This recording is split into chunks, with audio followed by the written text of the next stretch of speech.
Jadi mau pulang dulu. Jadi aku lagi les guys.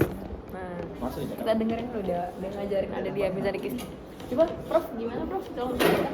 Pertama tadi teori hukum positif kan, tokohnya John Austin. Yang kedua Kelsen tadi ada dua teori untuk sementara ini. Pertama the fear of law, teori hukum murni. Yang kedua Stukenberg teori jenjang. Sama tambah-tambahan Kelsen itu pendiri Mahkamah Konstitusi Austria. Apa sih jenjang apa? Teori jenjang, Stukenberg teori, artinya itu hierarkis peraturan perundangan. Bahwa hukum atas lebih tinggi dari hukum bawah, hukum Itu bawah tidak boleh Iya, yang bertentangan. itu kan. Lex, sebenarnya itu intinya kan dalam ada game lex superiori itu. Lex Iya. superior, derogat, Lex inferior. Iya, tahu. inferior. Inferior. Apa sih? Gimana sih? Lex superior, derogat, lex inferior. Superiori atau lex superior? Superior. Iya, benar. Superior. Yang superior lebih tinggi. Ada lagi satu tuh agak mirip tuh lex. Posteriori, Posteriori, lex itu priori. A priori. Itu hukum yang baru, bukan konteksnya. Itu yang hukum yang Post itu artinya baru tadi. Bahasa Latin post artinya posteriori, derogat lex superior. Kurang kerja aku agak. jangan viral putus ler. Udah itulah teorinya deh. Lanjut lagi. Siapa Belum sebenarnya Hans Kelsen itu pada pokoknya adalah hukum itu adalah dokumen, hukum itu adalah undang-undang, itu kan? Walaupun ntar dalam hasil tersebut diterangkan, kalaupun sebelum hukum itu terbentuk baru boleh ada anasir non hukum, sosial boleh masuk, apa boleh masuk. Tapi ketika telah terbentuk, satu. iya kan? Ya betul Satu itu kan?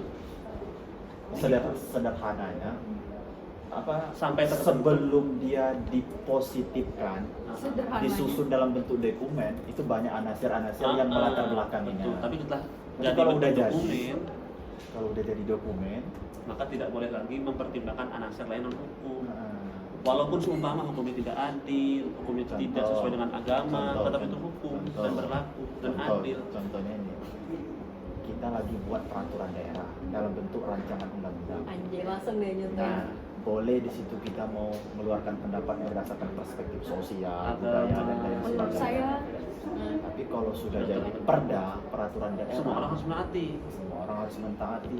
Walaupun seumpama isinya itu entah tidak boleh ada orang berhijab, tapi karena sebelumnya telah ada proses pembentukannya, kata Kelsen udah adil dia.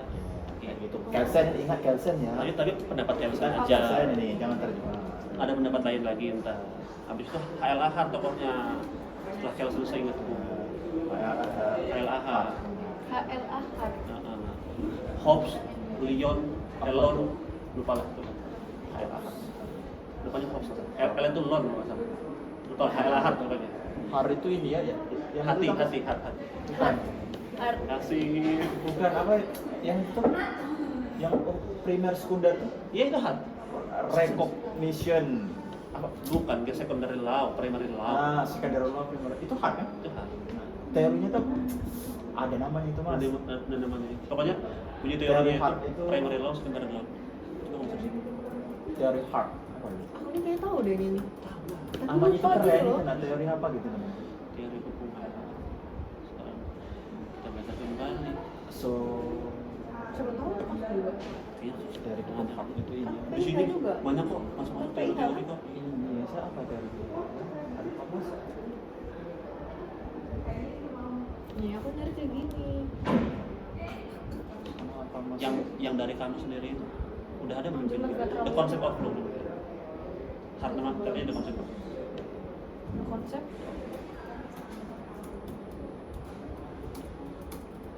apa dia?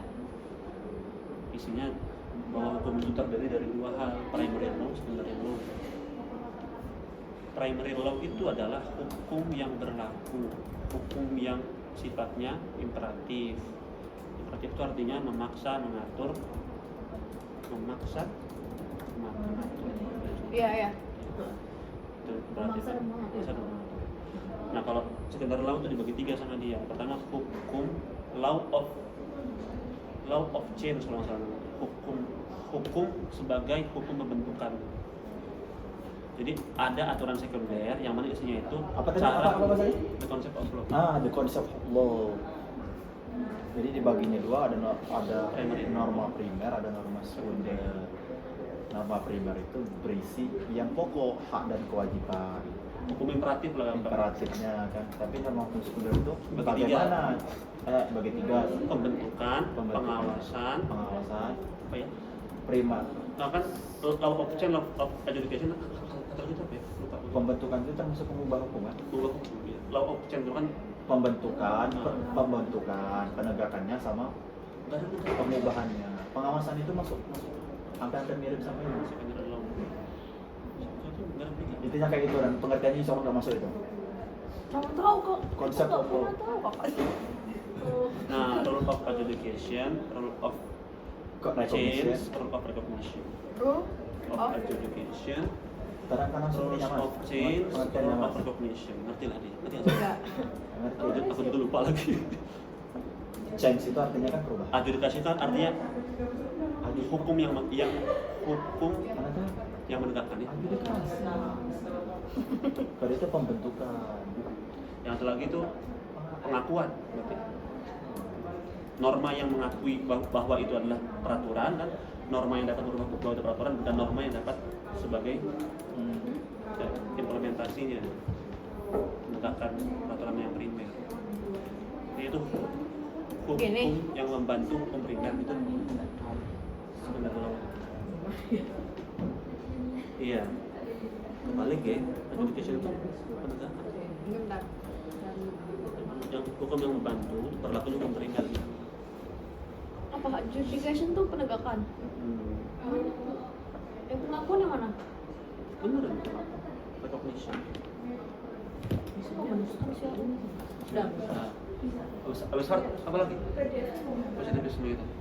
Immanuel Kant sebenarnya Tapi itu paling awal paling sebenarnya. awal. Salah. Immanuel Kant itu pertama sekali. Idenya itu di Immanuel Kant. Kan sebelum John Austin harusnya ada Immanuel. Sebelum itu lagi sebenarnya Auguste Comte. Auguste Comte itu kan positivistik itu awalnya dari Auguste Comte. Auguste Comte itu kan punya hukum 3 tahapan. Pertama itu apa mas? Sudah kalau udah nggak berjalan lupa lagi kan? Auguste Comte itu punya 3 hukum tahapan. Namanya hukum 3 tahapan. Tahap pertama hukum itu dia Tiga hukum Auguste Comte. Zaman teologis. Terus Zaman meta. pertama itu Oh, teologis. Oh, aku tahu teologis. Kedua Ngerti. metafisis, yang ketiga baru positif, ilmiah. Yang ilmiah itulah yang dipakai rujukan Kelsen, Immanuel Kant itu. Tapi sebenarnya kalau Kant sama si Auguste Comte ini teorinya nggak terlalu positivis, mereka cuma ngasih dasar aja nggak sih? Dasar betul, ya dasar. Dasar aja bahwa sebenarnya peraturan itu harus dapat ditelaah oleh indrawi supaya jelas gitu kan, supaya berlaku. Jadi gitu. Ya nggak apa. Hukum 3 tahapan aja Auguste Comte. Kalau mau lengkap itu Awalnya aja. apa? Awalnya Auguste Comte. enggak ya awalnya. Kan dulu nggak sih? Karena apa Comte? Udah antar Aku kalau diajar Pak Joko dari Comte nanti. Comte. Auguste Comte bisa kan. Immanuel Kant. Baru kalau diajar Prof Aji Kant dulu. Singkatku sih kan dulu tau. Kantian. Mau Prof Aji, Prof Nggak Joko, tahu. atau mau Prof Adit, Prof Saib, yang dari Udah intinya Comte sama Kant, habis itu Austin, habis itu Penjelasannya apa tadi? Pakai bahasanya. kalau Kant itu pokoknya itu Auguste Comte. ini hukum 3 tahapan, teori hukum 3 tahapan. jadi hukum itu awalnya itu Del, kita itu hanya nerima saja dari Tuhan, itu kan artinya teologis kan. Bentar. Apa yang Tuhan katakan itu hukumnya. Agama itu. Itu namanya Bisa mereka minum duit. dari awalnya itu udah kayak gitu ya. Bisa pinjam duit. Hidup hidup ya. Zaman teologis. Ya, itu dia bahwa hukum Dari Tuhan. dari Tuhan aja gitu. Dah. Zaman metafisis, hukum itu yang penting terlihat oleh indera. Sebenarnya bukan hukum, sih pengetahuan ya. Sampai. Jadi ini itu disebut sebagai botol karena kita dapat menyentuh, kita dapat melihat, itu metafisis. Kalau sebelumnya itu, ini botol karena kata Tuhan ini botol. Oh, Jadi kan menurut aja gitu. pembuktiannya kan nggak jelas dong kalau yang awal kan. Habis itu jelas tadi yang ada indranya, indra melihat, indra menyentuh, metafisis.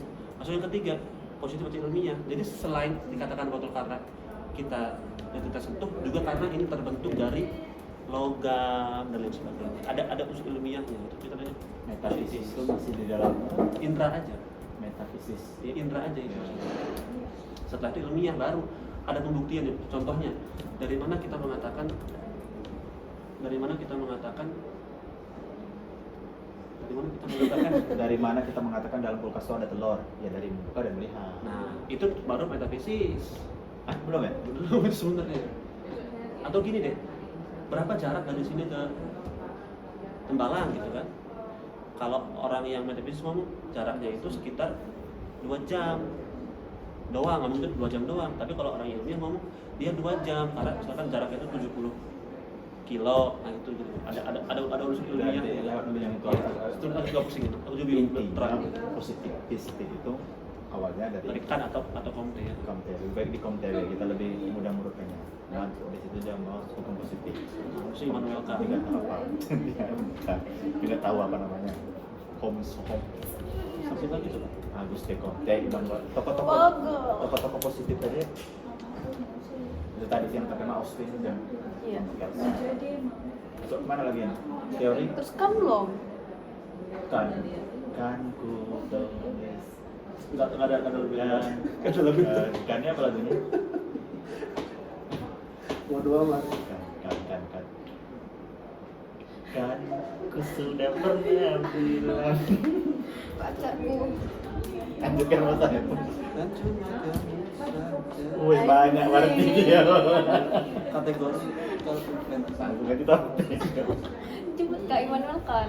Masa ibu, aku tadi rekomendasi tanggung jawab lah. Menuliskan ringkas.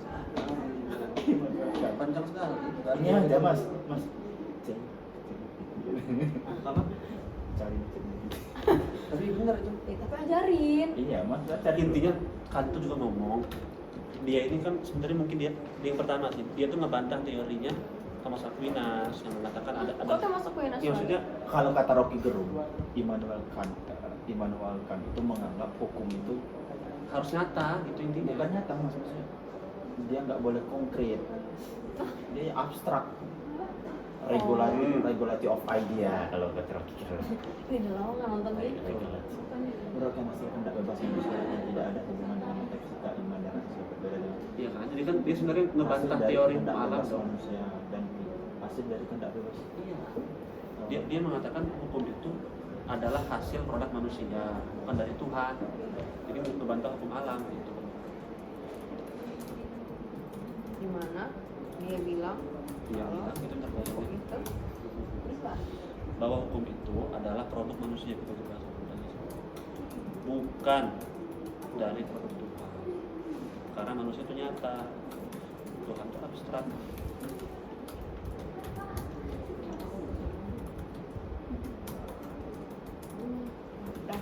Nah, habis itu apa lagi nih?